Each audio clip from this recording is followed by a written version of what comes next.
Hello મિત્રો, ધોરણ 11 વિષય બીએ વિષયની અંદર ચેપ્ટર પહેલું, બીજું અને ત્રીજુંના જે આઈએમપી પ્રશ્નો છે. ચેપ્ટરનું નામ શું રહેલું છે? ધંધાનું સ્વરૂપ, હેતુ અને કાર્યક્ષેત્ર. ચેપ્ટર નંબર પહેલું ધંધાકીય સેવાઓ 1 અને 2 એટલે કે બીજું અને ત્રીજું, આ ત્રણેય ચેપ્ટરમાંથી આઈએમપી જે પ્રશ્નો છે એની આપણે સમજૂતી મેળવી લઈએ મિત્રો. ચાલો, પહેલો પ્રશ્ન છે આર્થિક પ્રવૃત્તિ અને બિન આર્થિક પ્રવૃત્તિ વચ્ચેનો તફાવત. આપણને 2 માર્કમાં કેમાં પૂછાય અથવા 3 માર્કમાં, તો આપણે માર્ક મળવા જોઈએ પૂરા. તફાવતની અંદર પહેલું છે હેતુ. મિત્રો, આર્થિક પ્રવૃત્તિ કોને કહેવાય અને બિન આર્થિક પ્રવૃત્તિ કહેવાય? જેની વ્યાખ્યા તો તમને આવડતી જ હશે. જે પ્રવૃત્તિમાં નાણાંનો ઉદ્દેશ હોય, નફો કમાવાનો ઉદ્દેશ હોય, એવી પ્રવૃત્તિને આર્થિક પ્રવૃત્તિ કહેવાય. અને જે પ્રવૃત્તિમાં સેવાના ઉદ્દેશથી કાર્ય થતું હોય, કેવા સેવાના ઉદ્દેશથી થતું હોય, એ પ્રવૃત્તિને કેવું કહેવાય? બિન આર્થિક પ્રવૃત્તિ કહેવાય, જેમાં નાણાકીય વળતરનો હેતુ ન હોય. બરાબર? એટલે જો આર્થિક પ્રવૃત્તિમાં શું કહેવાય, હેતુની વાત કરવામાં આવે તો કે આર્થિક લાભ મેળવવાનો હેતુ હોય, આર્થિક પ્રવૃત્તિ હોય. સામાજિક સેવા, માનવ સેવા કે દેશ સેવાનો હેતુ હોય, એને બિન આર્થિક પ્રવૃત્તિ કહેવાય. અપેક્ષા, ચલો હેતુ ખ્યાલ આવી ગયો. આર્થિક લાભ મેળવવાનો હેતુ છે, સમાજ સેવાનો હેતુ છે. ક્લિયર? બીજો પોઈન્ટ, અપેક્ષા શું હોય છે આર્થિક પ્રવૃત્તિમાં? તો કે નફો, પગાર, ફી અને મહત્તમ સંપત્તિ મેળવવાની અપેક્ષા રહેલી છે. આર્થિક પ્રવૃત્તિમાં કાં તો નફો મેળવવાનો હોય, કાં પગાર મેળવવાનો હોય, કાં ફી વસૂલવાની હોય. બરાબર? મહત્તમ સંપત્તિ મેળવવાની અપેક્ષા રહેલી છે. જ્યારે બિન આર્થિક પ્રવૃત્તિમાં દેશ સેવા, સમાજ સેવાની અપેક્ષા રહેલી છે. મિત્રો, આવડે એવો તફાવત, એકદમ સરળ છે. પ્રકારની વાત કરવામાં આવે તો આર્થિક પ્રવૃત્તિમાં ધંધો, વ્યવસાય, રોજગાર, આવા 3 મુખ્ય પ્રકાર પડે છે. જ્યારે બિન આર્થિક પ્રવૃત્તિમાં કોઈ પ્રકાર હોતા નથી. ક્લિયર? આ ધંધો હોય એમાં નફો મળે, આ ધંધામાં શું મળે તો કે નફો મળે. વ્યવસાયમાં શું મળે તો કે વ્યવસાયમાં ફી હોય. અને રોજગારની અંદર શું હોય તો કે રોજગારની અંદર પગાર મળતો હોય છે. ધંધો, વ્યવસાય અને રોજગાર, આ જે છે એ આર્થિક પ્રવૃત્તિના પ્રકારો રહેલા છે. જોખમની વાત કરવામાં આવે તો તમે એવું લખી શકો, આર્થિક પ્રવૃત્તિની અંદર જોખમ રહેલું છે, જોખમ વધુ છે. જ્યારે બિન આર્થિક પ્રવૃત્તિમાં જોખમ ઓછું હોય છે. બરાબર? એટલે તમે આમાં લખી શકો જોખમ અને અનિશ્ચિતતા. જોખમ અને અનિશ્ચિતતા રહેલી છે, અને આમાં જોખમ અને અનિશ્ચિતતા રહેલી નથી. આ થઈ ગયો તફાવત આર્થિક પ્રવૃત્તિ અને બિન આર્થિક પ્રવૃત્તિ વચ્ચેનો. ખ્યાલ આવ્યો? નફાના ઉદ્દેશથી નાણાકીય વળતરની અપેક્ષાએ થતી પ્રવૃત્તિ એટલે આર્થિક પ્રવૃત્તિ, અને સમાજ સેવાના, માનવ સેવાના હેતુથી થતી પ્રવૃત્તિ એટલે બિન આર્થિક પ્રવૃત્તિ. આમાં હેતુ શું છે? આર્થિક લાભ મેળવવાનો. આમાં સમાજ સેવાનો, દેશ સેવાનો. અપેક્ષા શું હોય? નફો, પગાર કે ફી વસૂલવાનો. આમાં એવી નફો, પગાર કે ન હોય, સમાજ સેવાનો હેતુ રહેલો છે. પ્રકાર, ધંધો, વ્યવસાય અને રોજગાર, અને આમાં કોઈ પ્રકાર નથી. જોખમ રહેલું છે, જોખમ નથી. વાત થઈ ગઈ પૂરી. ચલો આગળ વધશું મિત્રો. ધંધો, વ્યવસાય અને રોજગાર વચ્ચેનો તફાવત પૂછાય તો આપણે ગોળના ગાડા આવે. ધંધો, વ્યવસાય અને રોજગાર વચ્ચેનો તફાવત પૂછાય તો અચૂકથી આપણે પૂરા માર્ક મેળવી શકીએ. મિત્રો, એનો તફાવત ભણી લઈએ. ધંધો, વ્યવસાય અને રોજગાર. પહેલું તો કાર્યનું સ્વરૂપ. નાણાંના બદલામાં ગ્રાહકને વસ્તુ કે સેવાનો પુરવઠો પૂરો પાડવામાં આવે એને ધંધો કહેવાય. નાણાંના બદલામાં ગ્રાહકને વસ્તુ કે સેવાનો પુરવઠો પૂરો પાડવો એને ધંધો કહેવાય. તો વ્યવસાય તો કે ફીના બદલામાં વ્યક્તિને ધંધાકીય રીતે વિવેક બુદ્ધિથી સેવા આપવામાં આવે એને વ્યવસાય કહેવાય. કાંઈ ન આવડે તો કોઈ પણ ક્ષેત્રનું વિશિષ્ટ પ્રકારનું જ્ઞાન મેળવી, તાલીમ અને અનુભવ બાદ એ જ્ઞાનનો ઉપયોગ કરીને આવક કમાવી એને શું કહેવાય? વ્યવસાય કહેવાય. અને રોજગાર એટલે કરાર અથવા તો નિયમો અનુસાર કાર્ય કરવાનું હોય એને રોજગાર કહેવાય. કાં તો કરાર અનુસાર કાં નિયમો અનુસાર કાર્ય કરવાનું હોય એને શું કહેવાય? રોજગાર તરીકે ઓળખવામાં આવે છે. મિત્રો, લાયકાતની વાત કરવામાં આવે તો કે કોઈ પણ શૈક્ષણિક લાયકાત અનિવાર્ય નથી. ધંધાની અંદર શૈક્ષણિક લાયકાતની જરૂર હોતી નથી. મિત્રો, વ્યવસાયિક વ્યક્તિ માટે લાયકાત, તાલીમ અને વિશિષ્ટ જ્ઞાન, ખાસ યાદ રાખજો, વિશિષ્ટ જ્ઞાનની જરૂર પડે છે. અને રોજગારની અંદર કાર્યના સ્વરૂપ અનુસાર લાયકાતની જરૂર પડે છે. ક્લિયર? લાયકાતવાળો પોઈન્ટ આવડી જાય છે. લાયકાતની જરૂર ધંધામાં નથી. વ્યવસાયમાં વિશિષ્ટ લાયકાત, વિશિષ્ટ પ્રકારના જ્ઞાનની જરૂર પડે. અને આમાં રોજગાર કેવા પ્રકારનો છે ને એના આધારે લાયકાતની જરૂર પડે. બદલો કે વળતર, તો કે ધંધો હોય એમાં બદલા સ્વરૂપે નફો મળે છે, વ્યવસાયની અંદર ફી મળે છે, અને રોજગારની અંદર પગાર અથવા તો મિત્રો દરમાયો મળે છે. આ એકદમ હેલો પોઈન્ટ છે, આવડે એવો છે. ધંધાની અંદર નફો, વ્યવસાયની અંદર ફી અને રોજગારની અંદર પગાર મળે છે. મૂડી, ધંધાના સ્વરૂપ અને પ્રકાર અનુસાર મૂડીની જરૂરિયાત રહે છે. સ્થાપના સમયે મર્યાદિત મૂડીની જરૂર રહે છે અને રોજગારની અંદર મૂડીની જરૂરિયાત રહેતી નથી. હેલો છે મૂડીવાળો પોઈન્ટ. જોખમ, ધંધામાં નફાની અનિશ્ચિતતા અને નુકસાનનું જોખમ રહેલું છે. ફીની અંદર નિશ્ચિત રકમની ફી ન મળવાનું જોખમ રહેલું છે. વ્યવસાયિક વ્યક્તિને નિશ્ચિત ફી મળ્યા જ રાખે એવું હોતું નથી. અને મિત્રો, નિયમિત ચોક્કસ વેતન મળતું હોવાથી આમાં કોઈ પ્રકારનું જોખમ રહેતું નથી. દર મહિને 1લી તારીખે 1 થી 5 તારીખમાં પગાર આવી જ જતો હોય એટલે એમાં જોખમ રહેતું નથી. ડૉક્ટર હોય તો ઘણીવાર ડૉક્ટરને બેહવું પડે, નવરા બેહવું પડે. ક્યારેક રોગચાળો ફાટી નીકળે ત્યારે ઘણી બધી આવક થાય, પણ અમુક સમયમાં કાંઈ આવક ન થતી હોય એવું બને છે. અને આમાં ધંધામાં તો તમને ખ્યાલ જ છે, અનિશ્ચિતતા રહેલી છે. ક્યારેક નફો થાય, ક્યારેક ન થાય, ક્યારેક ધંધો હારો હાલે, ક્યારેક ધંધો બંધ પણ થઈ જાય, એટલે જોખમ રહેલું છે. આચાર સંહિતાની વાત કરવામાં આવે તો કાયદાકીય નિયમોનું પાલન કરવું પડે છે. ધંધાર્થીએ કાયદાકીય નિયમોનું પાલન કરવું પડે. 1956નો કંપની ધારો હોય, 2013નો નવો કંપની ધારો હોય, સેબી એક્ટ હોય, બધા ધંધાર્થીઓએ આ બધા કાયદાઓનું, બરાબર, ગ્રાહક સુરક્ષાના કાયદાનું બધાનું પાલન કરવું પડે. વ્યવસાયમાં જે તે વ્યવસાયિક સંગઠન દ્વારા નક્કી થયેલ આચાર સંહિતાના નિયમોનું શું કરવું પડે? પાલન કરવું પડે. વ્યવસાયિક સંગઠનની આચાર સંહિતાનું પાલન કરવું પડે. અને રોજગારની અંદર કરાર દ્વારા નક્કી થતા નિયમોનું જ પાલન કરવું પડે છે. જે કરાર કર્યો હોય ને એકમના માલિક અને રોજગારી મેળવનાર વ્યક્તિ, પગાર મેળવનાર વ્યક્તિ, બે વચ્ચે કરાર થયો હોય એનું પાલન મેળવવું પડે.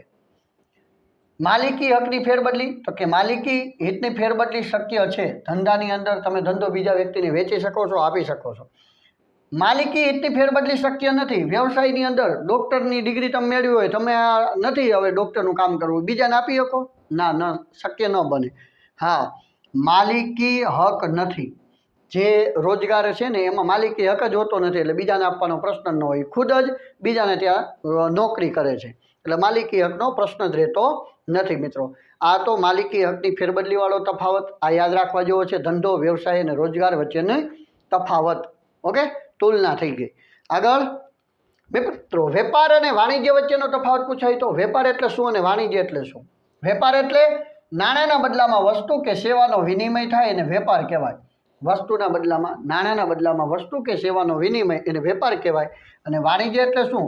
તો કે વાણિજ્ય એટલે વેપાર અને તેને સહાય કરતી સેવાઓનો સમાવેશ થાય. યાદ રાખજો, વેપાર અને તેને સહાય કરતી સેવાઓમાં. માત્ર આટલું આમાં જ નહીં, પણ આ વાણિજ્ય છે, વેપાર અને તેને સહાય કરતી સેવાઓ. વેપારની અંદર આંતરિક વેપાર ને બાહ્ય, મિત્રો, વિદેશ વેપાર, બરાબર. અને વેપારની અંદર જથ્થાબંધ વેપાર, છૂટક વેપાર, એ બધી બાબતો વેપારની અંદર આવી જાય. સહાય કરતી સેવાઓમાં બેન્કિંગ, વીમો, વખાર, સંદેશા વ્યવહાર, વાહન વ્યવહાર, આ બધું આવી જાય સહાય કરતી સેવાઓમાં. એટલે આપણને આ જે છે બીએની પદ્ધતિ, બીએની મેથડ, બરાબર, એની અંદર પણ આ પ્રશ્નો છે, એટલે એમાં પણ કામ લાગી શકે છે આપણને. એટલે વેપાર અને સહાય કરતી સેવાઓનો સમાવેશ થાય. કાર્યક્ષેત્ર કેવું છે? તો કે વેપારનું કાર્યક્ષેત્ર મર્યાદિત છે. વેપારનું કાર્યક્ષેત્ર કેવું રહેલું છે? તો કે મર્યાદિત છે. જ્યારે વાણિજ્યનું કાર્યક્ષેત્ર કેવું રહેલું છે? તો કે વિશાળ રહેલું છે, બરાબર. કેમ કે એમાં વેપારનો પણ સમાવેશ થઈ જાય. પક્ષકારો કેટલા હોય? તો વેપારની અંદર બંને પક્ષકારો હોય. કયા કયા હોય? લગભગ એકબીજાથી પરિચિત હોય છે અને એકબીજાના નજીકના સ્થળે હોય છે. વેપારમાં બંને પક્ષકારો, બંને એટલે ખરીદનાર અને વેચનાર, બંને પક્ષકારો લગભગ એકબીજાથી પરિચિત હોય છે અને નજીકના સ્થળે હોય. પણ મિત્રો, વાણિજ્યમાં બંને પક્ષકારો દૂરના સ્થળે હોય છે અને અપરિચિત હોય છે, છતાં સહાયક સેવાઓ મેળવી શકે છે. તો આ છે વેપાર અને વાણિજ્ય વચ્ચેનો તફાવત. ટૂંકમાં કેવું હોય? નાણાંના બદલામાં વસ્તુ કે સેવાનો વિનિમય એટલે વેપાર, વાણિજ્ય એટલે વેપાર અને તેને સહાય કરતી સેવાઓ. કાર્યક્ષેત્ર મર્યાદિત હોય, આનું કાર્યક્ષેત્ર, વાણિજ્યનું કાર્યક્ષેત્ર વિશાળ હોય છે.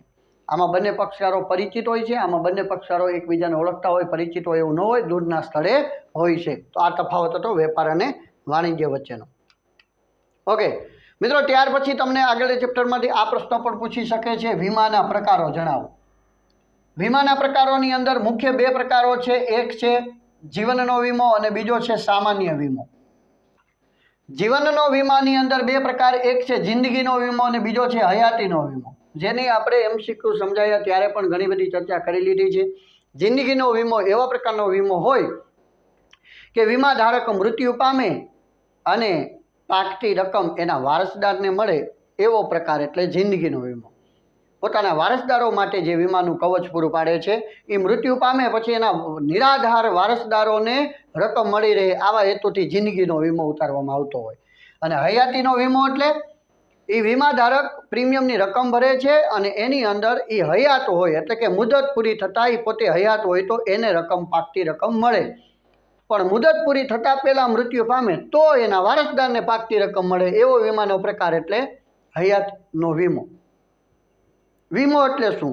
એક વીમેદાર માટે આવેલું જોખમ અનેક વીમેદારો વચ્ચે વહેંચવાની પ્રક્રિયા એટલે વીમો. આ બધી ચર્ચા પણ આપણે કરી ચૂક્યા છીએ મિત્રો MCQ ભણાવતા હતા ત્યારે. બરાબર.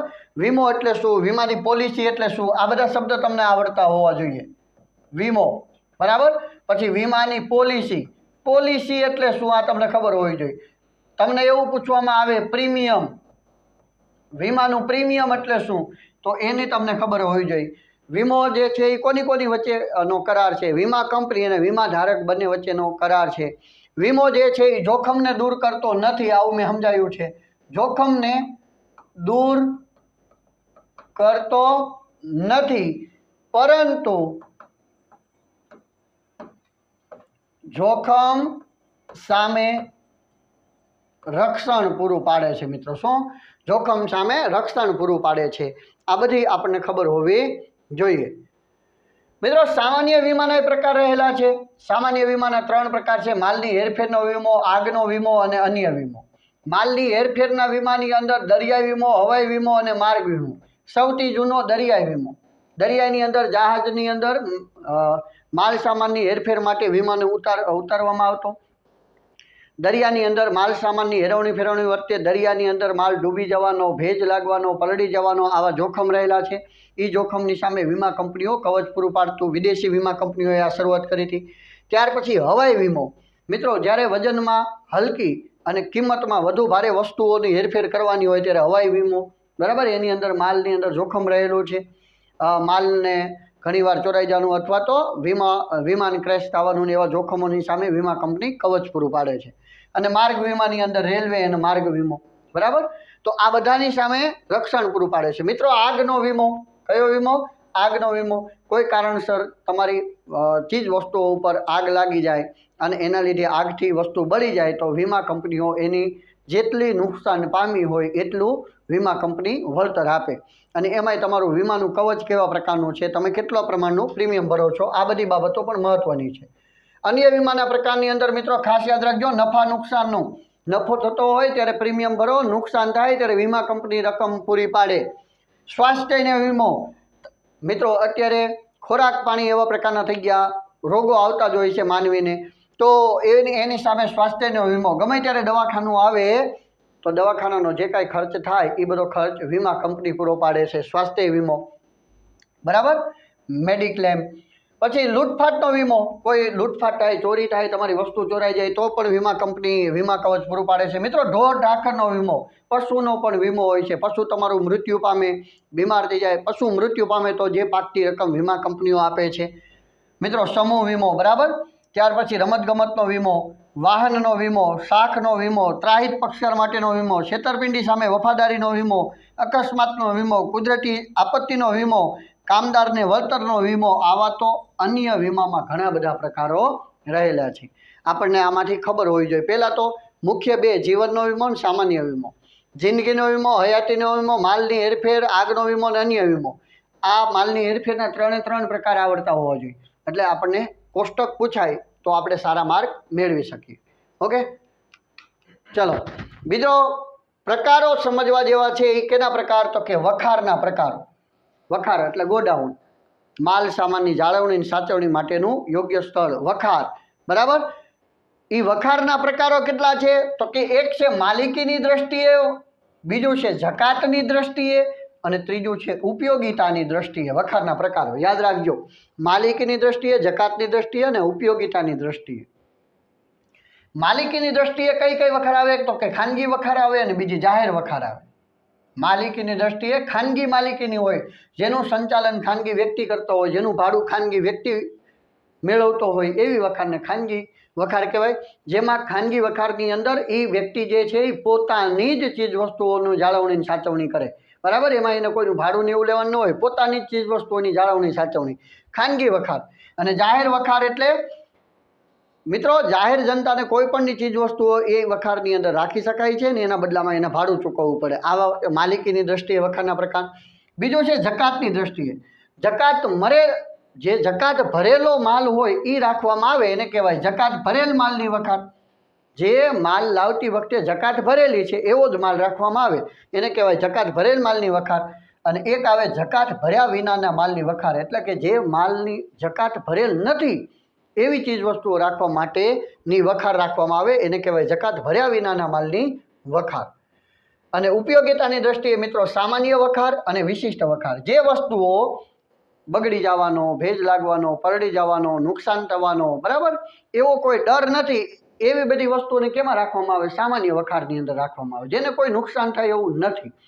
પણ મિત્રો જે વસ્તુઓ છે બગડી જવાનો ભય રહેલો છે, બરાબર, ફળ ફળાદી હોય, કોઈ એવી ચીજ વસ્તુ હોય કે જેને બગડી જવાનો ડર રહેલો છે એના માટે કઈ વખાર રાખવામાં આવે? વિશિષ્ટ વખાર.